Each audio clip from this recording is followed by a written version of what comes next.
অসুস্থ ব্যক্তিকে দেখতে যাওয়া, এটা একটা ইবাদতের কাজ।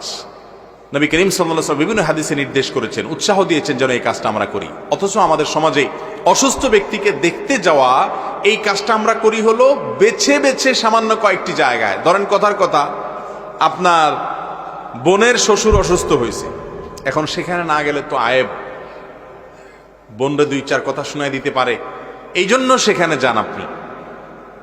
আপনার হয়তো শ্বশুরবাড়ির লোকজন কেউ অসুস্থ হয়েছে, সেখানে না গেলে তো ইজ্জত টিকে না, সেজন্য আপনি সেখানে গেলেন। এরকম বাইসা বাইসা না আমরা রোগী দেখতে যাই।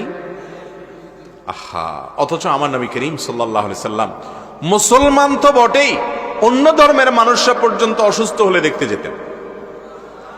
এক ইহুদি যুবক অসুস্থ হয়েছে, তার সেবা করত। নবী করিম সাল্লাল্লাহু আলাইহি সাল্লাম তার সেবা করার জন্য, তাকে দেখার জন্য, তার শুশ্রূষা করার জন্য অসুস্থ ব্যক্তির পাশে চলে গেছেন।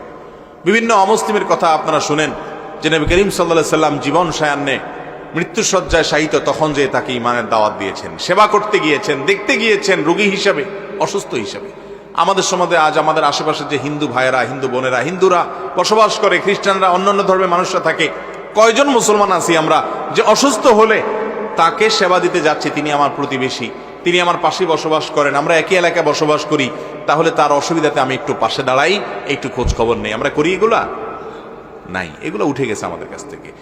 অন্য ধর্মের মানুষ তো পরের কথা, নিজের ধর্মের মানুষ যারা আছে তাদেরও অসুস্থ হলে আমরা সেবা করতে যাই না। যাই হলো যেখানে না গেলে সমস্যা হবে, কথা শুনতে হবে, ঝামেলা হবে সেখানে।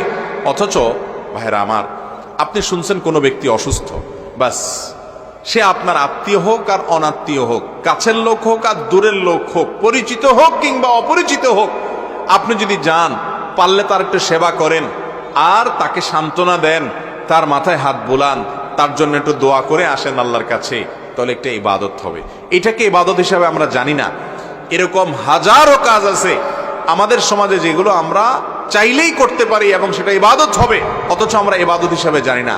আমরা ইবাদত হিসাবে সুনির্দিষ্ট কিছু কাজ জানি, দান সদকা করা, কোরআন তেলাওয়াত করা, নামাজ পড়া, রোজা রাখা, আরো এরকম কিছু কাজ আছে। এর বাইরে ইবাদতের যে বিশাল বড় তালিকা আছে সেটা আমাদের জানা নেই। চেষ্টা করবো তো ইনশাআল্লাহ সবগুলা করার।